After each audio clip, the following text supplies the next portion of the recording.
wherein a move that is sure to anger Russia, Finland and Sweden have now said that they could join the NATO military alliance pretty soon. Once considered neutral nations, the NATO officials have now said the discussions about Sweden and Finland joining the military alliance have actually gotten extremely serious ever since Russia invaded into Ukraine. Now, the NATO officials have said that Russia's invasion has only served to reinvigorate the alliance, the exact opposite of what Vladimir Putin's goal before the war had been. Russia has demanded that NATO should stop expanding eastwards and has accused NATO of threatening Russian security. Public opinion in both countries about joining the NATO military alliance has evolved since the war in Ukraine began. The Finnish Prime Minister Sanna Marin had said last week that the Parliament was set to discuss the issue within the coming weeks and will likely wrap up before midsummer. And the Swedish Prime Minister too did not rule out the possibility of membership in an interview earlier in the month of March. The country is in fact undertaking an analysis of the security policy that is due to be completed by the end of May, based on which the government is of course expected to make its big decision. Moscow reacted to the developments, saying that it would have to rebalance the situation of Sweden and Finland to join NATO.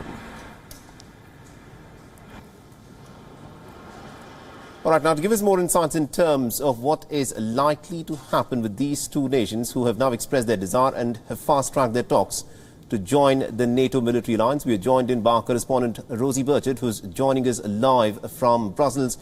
Rosie, this is very interesting in terms of how this could change the manner in which the NATO military alliance and Russia would look at it.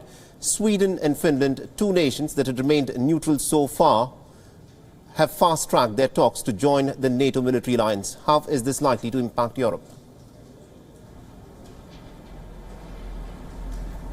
So NATO has what's called an open door policy, and that essentially means, based on its founding document, that any European country that feels it can contribute to North Atlantic security has the right to apply to join the alliance. And that's something we heard reiterated over and over when Russia was demanding that Ukraine be barred from joining NATO. But when it comes to Sweden and Finland, the discussion really is entirely different, because now that we see public opinion changing in these two countries toward favouring NATO membership, we're seeing NATO allies take this even more seriously. And the difference here is that it's highly likely that among NATO allies, those 30 existing members of the alliance, it would be very likely that Finland and Sweden can secure support for their membership bid were they to indeed come forward and try to join the alliance. Now, let's be clear, Finland and Sweden are already partners of NATO. They're already highly integrated. We saw troops from both of those countries joining drills in Norway just a few weeks ago with NATO members.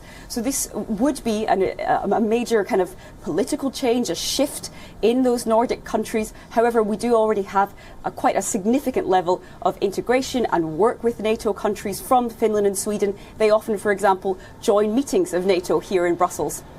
Now, Finland is said to have a border contiguous with Russia that is almost 800 kilometers long. How are the Russians looking at this? So Russia has said, as you mentioned, that they would need to rebalance this situation were Finland and Sweden to join. But that is quite vague, and we don't have more confirmation on how they would particularly react. But of course, that is something Sweden and Finland will be carefully assessing, and that kind of risk of what the kind of repercussions might come from such a membership bid is exactly what has so far deterred Sweden and Finland from joining, along with just those long-time commitments to neutrality, which were really inspired post-World War II. We have a difference in policy toward NATO and defence among the Nordic countries. We have Denmark, Norway and Iceland, for example, that are members of NATO, Sweden and Finland not. But as you said, Finland, with this hundreds of miles long border with Russia, now really seriously rethinking this policy. And Prime Minister Sanna Marin saying that this is really now in the hands of Finnish lawmakers and the Finnish public to decide, and that's a decision which we are expecting movement on within the coming months. All right, we'll have to leave it there. Thank you very much indeed, Rosie Burchett, for joining us and getting us all those insights there. WION is now available in your country. Download the app now and get all the news on the move.